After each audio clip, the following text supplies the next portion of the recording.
Hey,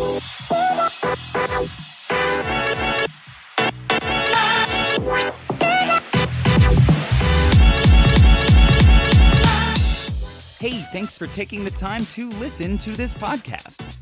This is episode number 2 of In Bed with John Rotellini, and as always, I'm John Rotellini. In this episode, I'm joined by Dr. Maya Warren, and she has what might be one of the coolest jobs around. She's the Senior Director of International Research and Development, as well as the Tastemaster for Cold Stone Creamery. She also won season 25 of The Amazing Race and joins me for this interview over the phone. So without further ado, here's my time with Dr. Maya Warren. Thank you so much for joining me on the podcast this morning. You have arguably one of the coolest jobs on the planet as head tastemaster for Cold Stone Creamery, as well as your role speaking and talking about your experience on The Amazing Race. Yes. I mean, it's like, believe it or not, it's actually like one of the coolest and sweetest jobs I think that anyone could ever have. And no pun intended on that, but I mean, who wouldn't want to work with ice cream all their life? So it definitely hits a sweet spot. So awesome. Well, I guess if we look at things chronologically, how did your career in kind of the sweets industry, as it were, how did that all begin? So it actually began, I like to say it actually began when I was about 6. I recall when I was a young little bushy-tailed little girl that I would beg my parents for this ice cream maker and for an easy bake oven. And I was like, oh my gosh, I really want an ice cream maker. I really want an ice cream maker. I used to love like concocting things, like making slime or gack. You remember gack when we were younger?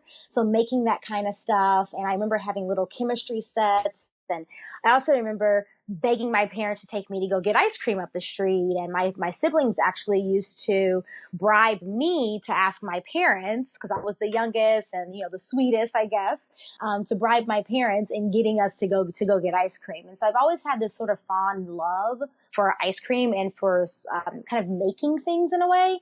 But really, it's the chemistry that really drew me in. So actually, when I went to high school, I fell in love with chemistry. I had a great chemistry teacher, Mr. Wallace, and he really just allowed me to realize how much I loved the subject and that I was actually really good at it. So then I went to college where I was a chemistry major, and I was going to be a sports medicine doctor when I was there. I was an athlete, ran cross country, played rugby, all of that. And I was like, I might as well just, kind of just follow this chemistry route and become a sports medicine doctor. And so I shadowed doctors, did all of that kind of stuff. And, my eyes just weren't lighting up. I wasn't super excited about it. So then one day I was over my best friend's house at college, and she had the Food Network on, where they go in this show called Unwrapped, and they go in and show you how food is made. Love Unwrapped. And on this particular episode, they were going into this flavor chemistry lab, and they were unwrapping how Jones soda, the soda that comes in a glass bottle, kind of weird, funky flavors, how they were making that different sodas taste like different parts of the Thanksgiving meal, just basically using flavors. Cool. And I was like, oh my gosh, like a green bean casserole flavored soda, a cranberry sauce flavored soda, a turkey and gravy flavored soda. I was like, oh my gosh, how disgusting. But oh my gosh, how cool. Like, I could do this. Like, I'm a chemist. I could go into this realm of work. And so I actually ended up interning at a cereal company and realized that, I wasn't really into grain science as much. Like, I mean, I get that wheat, barley, and oats and, corn and all that stuff is very important, but it just wasn't really exciting me, the cereal science kind of thing. And so I decided, that I was going to find something that I really loved. And I was like, Maya, what do you love? And I was like, oh my gosh, I absolutely love ice cream. And so I set out to become an expert in the field. I found a gentleman by the name of Dr. Richard Hartel, who is a phase transition scientist. And in the lab I was in, we studied hard candy, soft candy, chocolate, ice cream, any kind of fat that crystallizes or anything like that. We did kind of crystallization and phase transition science. I found him at University of Wisconsin-Madison, and I worked under his tutelage for about 6 years and got my PhD specializing in the microstructure, sensorial, and behavioral properties of frozen aerated desserts. So basically, I understand the science as well as the structural elements as well as sensorial aspects of frozen desserts, frozen aerated desserts. So that's ice cream, gelato, frozen yogurt, sorbet, sherbet, custard, all of that kind of wrapped Wow. into one. And so I fell in love with it even more as I continued to go through the science of it and dive deeper into the chemistry of it. And I literally love literally everything there is to love about ice cream. Cool. So you went to school to learn all of the science behind ice cream and flavors and any kind of aerated frozen dessert, as you mentioned. Mm-hmm. That led to you making a friend that you would later travel the world with. Is that correct? Yes. So when I was actually in school at University of Wisconsin-Madison, I was in lab one day, actually in our office, and I was just kind of sitting around, just needed a little bit of a break from the hardcore science at that moment. And it was early September of 2013. And I was just sitting around and I was like, I wonder when Amazing Race is coming back on TV. I watched it when I was younger, and I always had a fond love for the show. And I was like, how cool would it be to travel around the world? And how exciting would this be to travel around the world and see different things and experience things that you never would have experienced just sitting, at home on your couch, that kind of thing. So of course, I just Googled it and I was like, oh my gosh, it premieres September 27th. And I was like, cool, I'm going to watch it. And Amy DeYoung, who now has her PhD, actually, she was specializing in the crystallization of sorbitol. She's a candy scientist. And so she was in lab at the time as well. And we were just talking, kind of going back and forth about The Amazing Race. And she was like, it still comes on. And I was like, yeah, it's such a great show. And she's like, whatever. And I was like, oh, I've always wanted to go on the show, with my future husband. And she's laughing because I wasn't dating, and I'm still not dating. I'm not married. None of that was on the horizon. I guess it still isn't. Probably need to get that part of my life together. But regardless, she was like, it still comes on. And what? And I was like, oh my gosh, Amy, it's so much fun. And she's laughing at me about the whole husband thing and whatnot. And so basically I just happened to look on a search engine and basically just type in Amazing Race tryouts. I just kind of wanted to see when tryouts were happening. And I was like, oh my gosh, there's a casting call in Chicago on October 13th or something like that. And I was like, oh, this would be really cool to do, just do an open casting call.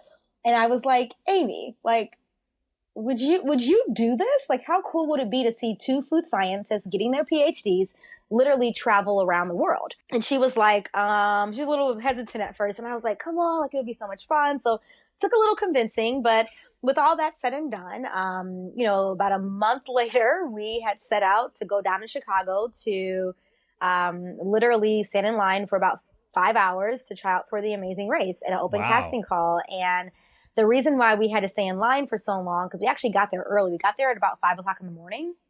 But the other caveat to this is that I had a wedding to go to for a friend of mine in graduate school in Milwaukee. So I had to go to Chicago, try out for The Amazing Race, leave in enough time to get to the wedding that was going on in Milwaukee, and then get back to Chicago in enough time to get some rest and then eat and rest and eat. Because I was running the Chicago Marathon the next day. So I did all of that in a weekend. Quite the schedule. Oh my gosh, I know, right? You would think that I would just be exhausted from just doing the tryouts and the wedding itself, but no, I tagged on a marathon to that as well. But the reason why it really worked out is because I was running the marathon already, and it just was like, oh my gosh, I'm running the marathon the next day. This just makes sense. I could so do it. Milwaukee's not that far. It's just, a drive up from Chicago. So it'll all work out. And I guess it kind of did. I completed the marathon. I went to the wedding, and, we got calls back about The Amazing Race. About a month later in November, we got a call saying that, hey, this is the casting director from The Amazing Race. And, we saw your 1 minute, interview that we did. It was literally 1 minute down in Chicago where they said start and stop. And Amy and I just babbled for that 1 minute, and we were done.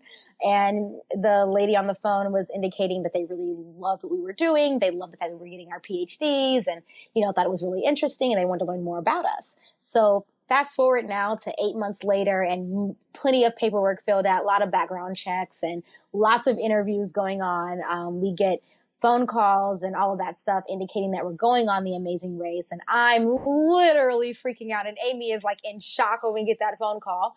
But we go on the Amazing Race, and it was literally an adventure of a lifetime. That sounds fantastic. I am a fan of the program. Actually, when I used to live in Wyoming, my mother and I would sit down and watch that. She still turns it on, and I catch it. Usually, if it's on demand or if I happen to be channel surfing, I'll pick it up. But it sounds like an absolute blast. So, as far as you find out you're going to be on the Amazing Race, is there a lot of training that the two of you decided to do to prepare for this? Because I imagine it's not only kind of mentally taxing, let alone being with the same person all day, every day for, a month or so, but also physically, there's a lot of running and, kind of a physical aspect to it. Definitely. And the physical aspect, it's physical, but it's also really, really mental. It's hard to see the mental as much as the physical, but Amy and I did a lot of different things to train for it. So when it came to the physical aspect, we started doing the workout program called Insanity, which is literally insane. It's called Insanity for a reason. We did that for like literally 2 months straight, and it was hardcore. And sometimes, so we would basically wake up in the morning at like 5:30, get to the gym around 6, and we would do our hour workout or so, depending upon what the video kind of entailed or that workout program entailed that day. And then we would, go shower and go to lab, all of that. Then at night, we would also go and do other workouts. So we were doing 2 a day, really hardcore. And so wow. We also found this like adventure kind of scavenger hunt that University of Wisconsin-Madison was putting on. And so we did that with our backpacks. We ran around. We competed in this badger race or something like that with our backpacks on, kind of running around. And people had no clue what we were doing, but we were just trying to get ourselves prepared.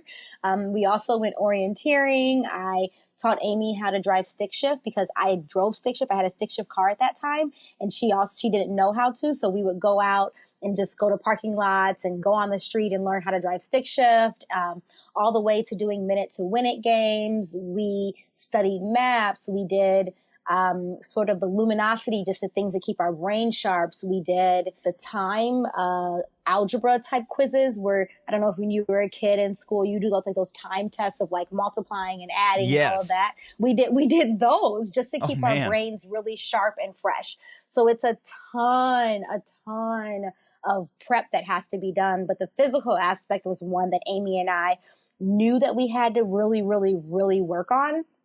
I ran, a marathoner and, did half marathons. I did triathlons. I played rugby. I ran cross country. I did all of those physical activities, but I'm also a very, very, petite person. And Amy, who's a little taller than me, is still not the biggest person at all in the world, still, on the petite side. And so, we knew that, we would be going up against all, male teams that were going to be a lot stronger than us and other female teams that would be stronger than us. And so we really had to hone in on that to make sure that we could compete. So although we still weren't physically as strong as some of them, we could definitely hold our own when it came to running the race. So awesome. Well, during your race, were there any particular countries or experiences that really stood out? I'm sure the trip as a whole is just an absolute blast, but I'm sure there also were probably some moments that you kind of look around and go, this is real life. This is super cool. Definitely. I mean, when going on the race, I didn't really know what it would mean post, outside of the fact that it would be something really cool and really fun to do. But I didn't really realize the impact that it would have on me and or others as a representative of being a female in science, on, getting to the PhD and doing something that would be so unique, like getting a PhD in ice cream, in ice cream science. And so it definitely has had impacts, like I said, on me and in other parts of who I am, as well as the influence that I've been able to have on others that I didn't even ever realize would be. I remember when we were when the show was going on, we were getting tweets and Instagram posts and things like that about, like, wow, like, my daughter now wants to be a food scientist, and wow, like, how cool is it that you all are food scientists and you're showing the world that, scientists are so much more than lab coat speakers and goggles, and that you can be a scientist, but yet so much more. You don't have to be just in a lab and, have that stereotypical, whatever that stereotype is of what a scientist is. People don't think that scientists are the most social, or that, we really have huge personalities, and that, we are people that like to do really adventurous things outside of just being in the lab all day. And so it really showed that in a way that we didn't even expect it to, but it was really cool that we were able to do that. But we were also able to just inspire people to kind of look outside the box of, like, wow, you can be a candy scientist? Like, oh my gosh, you can study ice cream for a living? So whether it's a 5-year-old or a 85-year-old, like whoever we talk to, and still to this day it happens. It just had happened to me the other day when I was in an airport. People are like, wow, like what does that mean? What do you do as an ice cream scientist? And wow, like my 13-year-old is really interested in like what you do. Like, can you come and meet her, or can you come and meet him, or, can you come and speak at this event that we're doing, or whatever it is. So it's still a lot of that, surprisingly, even though The Amazing Race, we filmed it quite some time ago, and it aired quite some time ago, but still to this day, we are recognized, we get accolades in how we ran the race, all the way down to like, wow, you do what for a living? So it's actually really, really, really cool. That's incredible. And it's so great that, you have this ability to share not only something that you're so passionate about with, as far as your career, and this really incredible story of you doing The Amazing Race and, winning the whole show, but also being able to kind of say to anybody, no matter kind of what their goal is, hey, there's all sorts of cool career paths. Mm-hmm. There's a way to do it for just about anybody, and being proof of that and inspiring others to do that's just fantastic. Thank you. Now that, The Amazing Race has happened, fast forward a few years to when you and I met just earlier this year in Scottsdale. I had come in to do a keynote for Kahala Brands, the parent company mm-hmm. for Cold Stone. And as a fun part of that experience, mm-hmm. their headquarters has the original Cold Stone University, along with some test kitchens. And as part of kind of my tour of campus, I happened to get to kind of come behind the scenes, behind the curtain, as it were, to see Cold Stone flavors mm-hmm. being invented. And that's actually where I bumped into you. You were yes. kind enough while you were pouring out a ribbon of freshly made ice cream to kind of chat with me. And then I got lucky enough to go into the test kitchen and enjoy some of the top secret double probation flavors that'll come out over the next year. Yes. So how did Cold Stone come into the picture here? Yeah, so, it's interesting and kind of funny story. So one of the team members here at Cold Stone, her father actually went to the college that I went to, Carleton College, for undergrad. Okay. And Carleton puts out these alumni magazines every, I think, quarter, basically. And so in one of those, they featured me as, they did an article on me of 1,000,000 ways to win, and they talked about ice cream and Amazing Race and all this stuff. And her dad got the magazine because he went to Carleton, and amongst all the other interviews that I had done, people had seen articles and things like that written on myself and Amy with regard to the race. And so she brought the magazine in one day, and I guess they were like, oh my gosh, this young lady is who we need for this role. I was still doing my dissertation, and believe you me, I was not looking to go to work. I was exhausted. I did not really want to think that much more about the science of ice cream at that moment, because I was, 6 years in and just ready to be done with my PhD and ready to just relax. And so Cold Stone had reached out to me, and I was like, Cold Stone, I haven't had a Cold Stone in years. I know what it is. I know, what they're about and all of that. But, I emailed them back, and I was like, thanks for your email. I, will come out and visit and all of this stuff. So I went out to visit a couple of months later, and it kind of just builds itself from there. But they actually found me because of the amazing race. So you really never know where things will lead you. And so now I've been at Cold Stone for a little over 3 years now. And I've been able to do what things that you saw. So working on new flavors and new type of products, things that get people really excited about Cold Stone, and coming out with new, brand new frozen desserts. Like we actually right now, and this is in March. We launched this product called a whipped Meyer lemon. It's a new non-dairy product that is out for the March April season, in which we have combined two existing ingredients that we have in our stores and making them into one to create a brand new product line that's going over really well so far. Or it's something like the wild blueberry muffin batter that we have out right now, in March and April. And people are like literally salivating over it. It's actually really, really cool. And we're using these things called sugar crystals or sanding sugar, however you want to name it. And it adds a really cool textural element to it that really makes it seem as if you're eating batter out of a bowl, that because you have that sugar granular crunch in there. And so it's really fun, really exciting to work on new products, new flavor development. But I also work internationally as part of my job. So I do the PR, and I'm the face of Cold Stone Creamery, not only domestically, but also in all of the world. So I do a lot of flavor development, troubleshooting, creating new products. But on the other side of that, I work internationally, and I go all around the world to create new products, as well as creating local mixes for countries. For instance, I just came back from India, and a 2-week trip in India and a week trip in Dubai, in which I was at a food conference in Dubai, and I was doing a lot of different flavor work and new mix work when I was in India. So it's really, really cool. I mean, I'm still able to travel the world with my job, and that makes it that much more exciting. I really like to tell people that I don't even have a job. I just have a lifestyle that revolves around ice cream and travel. And it affords me the happiness that comes with it, and the excitement and the possibilities that life brings. And it's never a dull moment. I get to create really, really cool things and work with really great people, whether it's in marketing or operations, or, it's a whole international team, or it's in the PR world. So it's really, really fun. I never knew where my desire to research ice cream and become an expert in ice cream would take me. But believe you me, like, I don't even know if I'm even there at the utmost reach yet, but so far the ride has been really good. So it's really, really, really fun.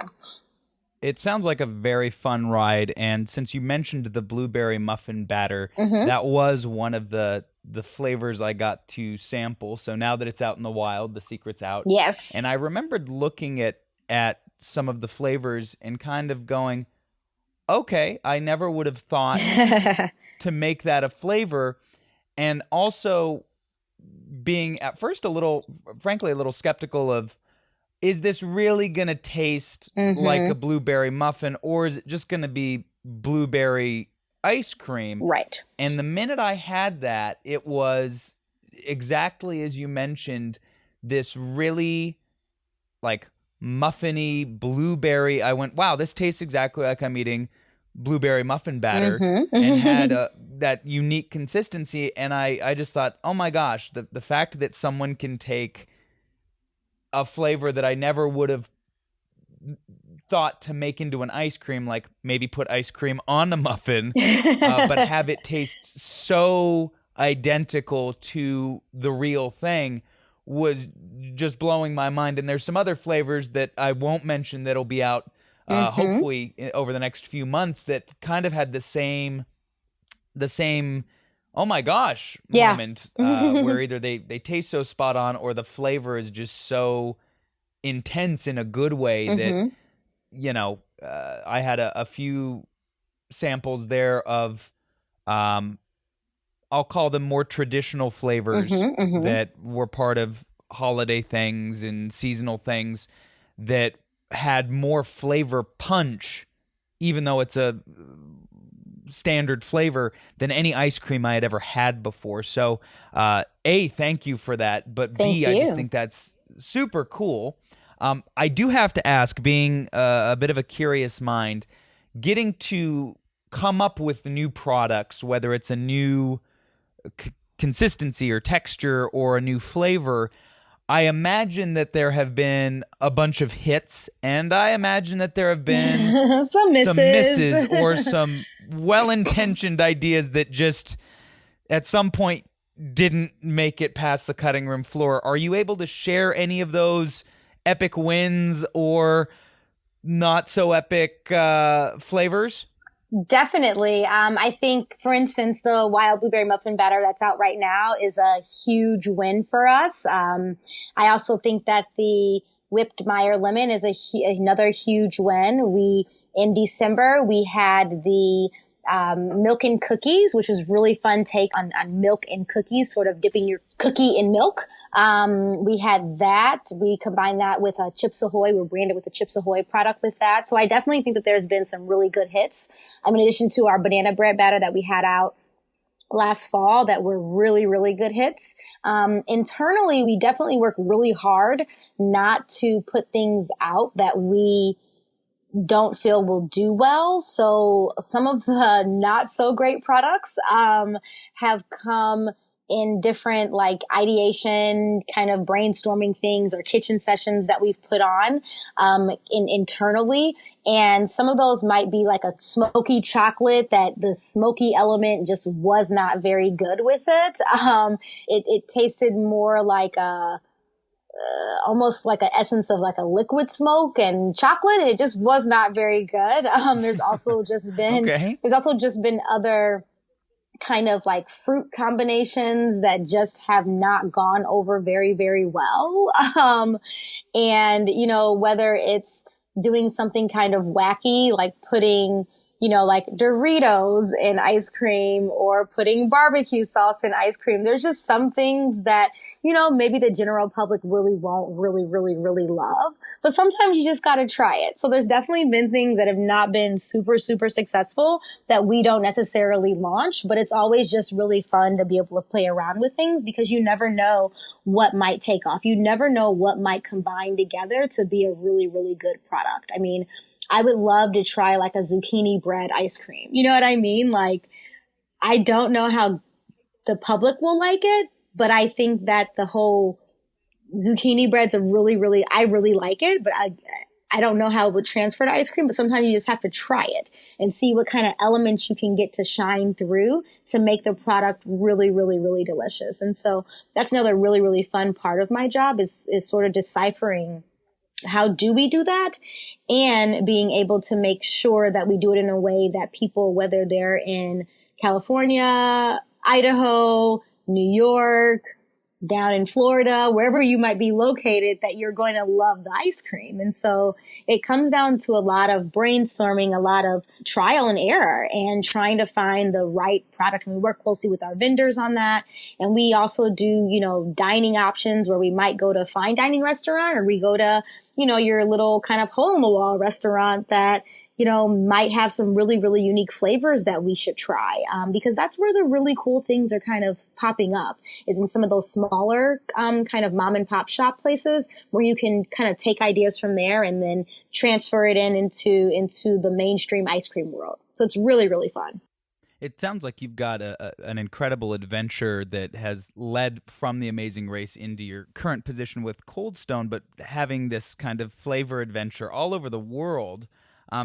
Being that, you are getting to experience these new flavors from sometimes hole-in-the-wall places, are there big differences geographically with what you develop? I know a couple of years ago, I was shocked. I had gone to Indonesia for the first time, my first foray into Asia. Mm-hmm. And the minute I got off the plane in the airport, I know there's American brands that you'll find anywhere.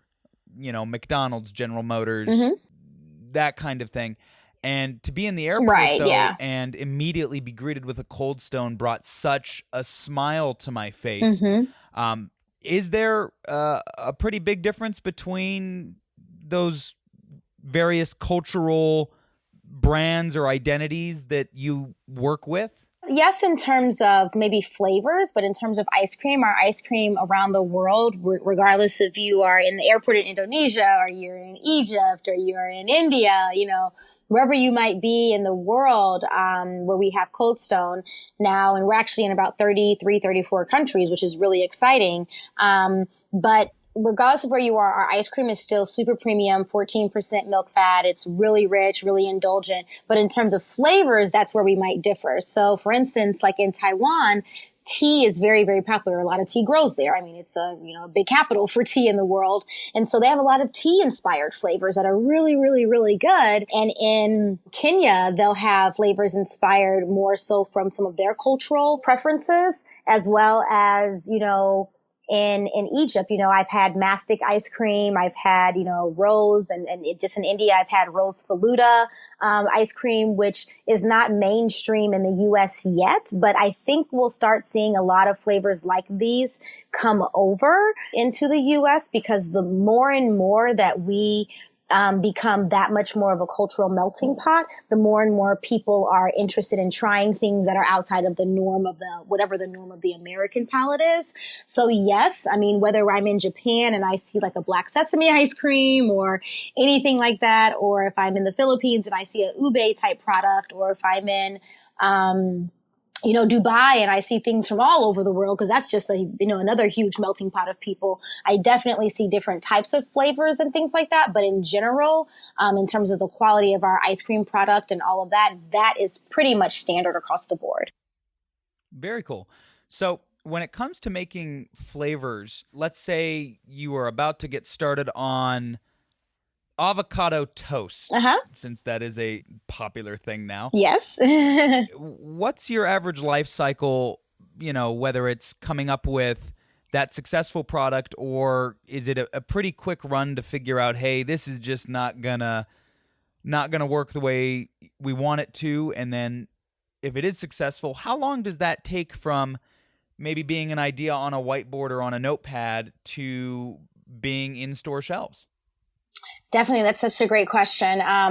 Inspiration can come from anywhere and everywhere. So if we take, for instance, avocado toast, it's the question of what notes do you want to come forward and when? So do you want the toast note to come forward and then a little bit of avocado and then maybe a little, sea salt or honey kind of afterwards? And how do you want it to all balance out? So that's one part of it. And in order to do that, we have to have a couple of different ingredients used. Do we use a toast flavor, or do we use an actual crumbled toast to get us kind of that toasted flavor with a little bit of butter? And then do we use, kind of avocado puree? Are we using, some kind of frozen avocado or avocado flavor, kind of all of those things that we're using. And then it's a group of us internally that will do a lot of taste testing before we kind of put products out there a little bit for other people to taste. But we'll kind of vet it and see, is this something that we really like? How's the flavor balance? Does it make sense? Does it fit within the brand and kind of what we're looking for the upcoming year? And if it's a win, we move it into a different category where we might have to do a little bit of reformulation maybe, and start doing cost analysis and all of that kind of stuff. And, all of that before it even gets into the store could take upwards to a year and a half. It really just depends. But luckily for us, we've got a whole entire pantry full of flavors that we've done, that we've put out there, as well as flavors that we haven't done, that we haven't put out there yet. And so something like avocado toast is actually quite intriguing, because it's like, well, what flavors do you want to come forward, and what does that look like? What does that mean? But it's really, really, really fun as well. Great. And seeing that pantry, for listeners, since 99% of our listenership likely will not get to see the pantry. Most likely not. Incredible to walk back and see the amount of technology that can go into this. And also, the thing that really struck me about being able to kind of come to headquarters was that it's very much a small campus feel. And immediately during the tour, folks would come in and out of the kind of the mock test store, as it were, and grab a scoop of ice cream on their way to the office. So being able to kind of share those fun new flavors with the office, I'm sure makes a lot of friends. Definitely. People love it.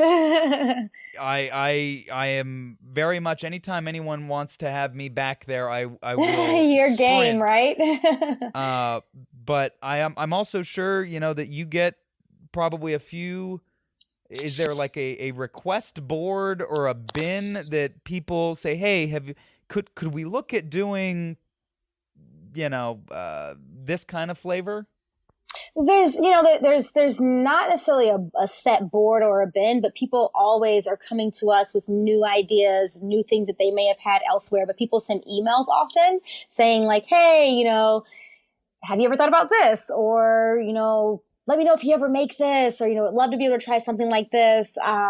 And so we have whiteboard sessions where people will bring up new ideas and things like that. But in terms of other people that maybe don't work on Cold Stone as a brand, or who also have input, they do get chances to be able to just provide us with anything that they think that we should look at. And some people are very, very, very passionate about it, and we try our best. And sometimes it's just not a win, and sometimes it is. And when it is a win, it's really nice to be able to have that and to be able to take that outside of just our walls here and be able to actually share that with the rest of the public. It's really, really, really fun. Well, it sounds like, another great way to not only inspire others, but be able to share something that you love so much with people. And I can tell you, getting to sample the things that I did, the love and care that, comes from your passion is evident in the product in terms of the level of quality. It's exceptional, but the flavors and the textures and the amount of thought that makes something like wild blueberry muffin batter be something that if you have a minute to go try it, run to your Cold Stone and try it. There's nothing like it, and I know that probably, as you mentioned, took well over a year to put together, but that's an incredible thing, and I can't thank you enough, not only for taking the time this morning, or this afternoon, I should say, to sit down and have a chat with me, but share your stories, your adventures, and your passions, not only for travel and flavors and science, but for ice cream with not only myself, but the entire world. Well, thank you. Thank you. Like, seriously, I mean, I love, as you said, and you can tell, I love what I do, and I love what I do, and I do what I love. That's just who I am as a person. And, it's an honor for me to be able to, be on your podcast and to be able to share this, love of what I have with the world. And as a magician and as, someone who does a lot of corporate speaking on your end, I'm sure like that, kind of that overwhelming feeling that comes when you go and do what you have to do, or you perform, or you talk about, what it is you do in your journey in life. It really is really invigorating. But I think the even better part of that is when you're able to inspire others along the way. So thank you for giving me the platform to continue to, inspire people and to get my love for ice cream and travel and things like that out there. I hope it does inspire others to look at the sort of the unexpected things in life, and you never know where things can take you. If I can be an ice cream scientist, anyone can be anything and everything they want to be. 100%. I couldn't agree more. Thanks so much for taking the time out of your day. John, it was really a pleasure speaking with you this early afternoon, and I look forward to being able to do this again sometime. You are welcome anytime. Thank you so much, Maya. Awesome. Well, thank you so much, John. That's going to do it for my time with Dr. Maya Warren. I want to thank her for taking the time out of her busy schedule to hop on the phone with me and share her story. You can find her online at mayawarren.com and on social media by searching for maya.warren on Instagram, maya.m.warren on Facebook, Maya Warren on Twitter, and Dr. Maya M. Warren on LinkedIn. She loves hearing from people, so feel free to reach out, ask questions, and send your favorite ice cream flavors to her. Who knows? You might end up finding it in a cup or a cone near you soon. Well, we're almost out of time, but before we finish up, I just wanted to say thank you. This is only episode number 2, and the response that we've gotten from episode number 1 and the teaser has been absolutely wonderful. But With that in mind, we still really need your help. So please, share this podcast with your family, your friends, your coworkers. Heck, share this with your enemies and even a stranger on the street. You can get involved in the conversation on social media by searching for John in Bed on your favorite social media channels and by using hashtag JohnInBed. New episodes will be premiering on johninbed.com as well as on Apple Podcasts, Google Play Music, Stitcher Audio, and Spotify. Now that we've reached the end of this episode, there's only one thing left to do. We've got a fortune in a fortune cookie, and here's what it says. You have an active mind and a keen imagination in bed. See you around. That's that ghetto funk.